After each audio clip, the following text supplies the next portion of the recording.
AG ನ್ಯೂಸ್ಗೆ ಸ್ವಾಗತ. ಚಿರತೆಯೊಂದು ಮನೆಯಂಗಳದಲ್ಲಿ ಮಲಗಿದ್ದ ನಾಯಿ ಮೇಲೆ ದಾಳಿ ನಡೆಸಿ ಬಳಿಕ ಹೊತ್ತೊಯ್ದ ಘಟನೆ ಬೈಂದೂರು ತಾಲೂಕಿನ ಕಟ್ಟೆಬೆಲ್ತೂರು ಗ್ರಾಮ ವ್ಯಾಪ್ತಿಯ ದೇವಳಕುಂದ ಎಂಬಲ್ಲಿ ಸಂಭವಿಸಿದೆ. ಚಿರತೆ ನಾಯಿಯನ್ನ ಹೊತ್ತೊಯ್ಯುವ ಭಯಾನಕ ದೃಶ್ಯ ಮನೆಯ ಸಿಸಿಟಿವಿಯಲ್ಲಿ ಸೆರೆಯಾಗಿದೆ.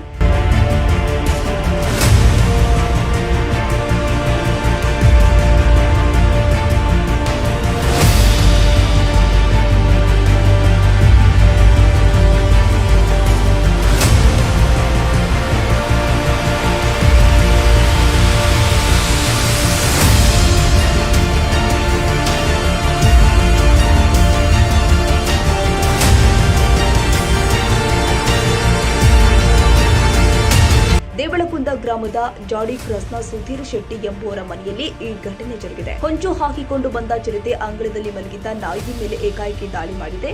ಗಾಢ ನಿದ್ರೆಯಲ್ಲಿ ಇದ್ದ ನಾಯಿಗೆ ಚಿರತೆಯ ಬಾಯಿಂದ ತಪ್ಪಿಸಿಕೊಳ್ಳಲು ಸಾಧ್ಯವಾಗಿಲ್ಲ. ಕ್ಷಣಾರ್ಧದಲ್ಲಿ ಚಿರತೆ ನಾಯಿಯನ್ನ ಹೊತ್ತುಕೊಂಡು ಕಾಡಿನೊಳಗೆ ಮರೆಯಾಗಿದೆ. ಚಿರತೆ ಕಾಣಿಸಿಕೊಂಡಿದ್ದರಿಂದ ಗ್ರಾಮಸ್ಥರಿಗೆ ಆತಂಕ ಶುರುವಾಗಿದೆ. ಬೋನಿಟ್ಟು ಚಿರತೆ ಸೆರೆ ಹಿಡಿಯುವಂತೆ ಅರಣ್ಯ ಇಲಾಖೆಗೆ ಗ್ರಾಮಸ್ಥರು ಮನವಿ ಮಾಡಿದ್ದಾರೆ.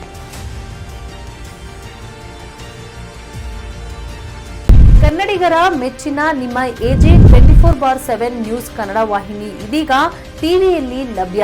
ಒಂದು ವೇಳೆ ನೋಟಿಸ್ ಕೊಟ್ಟಿದ್ರೆ ವಾಪಸ್ ತಗೋತೀವಿ. ಇವತ್ತು ವಕ್ಫ್ ಪ್ರಾಪರ್ಟಿ ಅಂತೇಳಿ ಬರ್ತದೆ ಅಂತ ಹೇಳಿದ್ರೆ ರೈತರು ಬೀದಿಗೆ ಬಂದ್ರೆ ಏನ್ ಮಾಡ್ಬೇಕಾಗತ್ತೆ? ಯಾರು ವೋಟ್ ಹಾಕಿಲ್ಲ ಅಂದ್ರೆ ಗ್ಯಾರಂಟಿನೆಲ್ಲ ಸ್ಟಾಪ್ ಮಾಡ್ಬಿಡ್ತೀವಿ.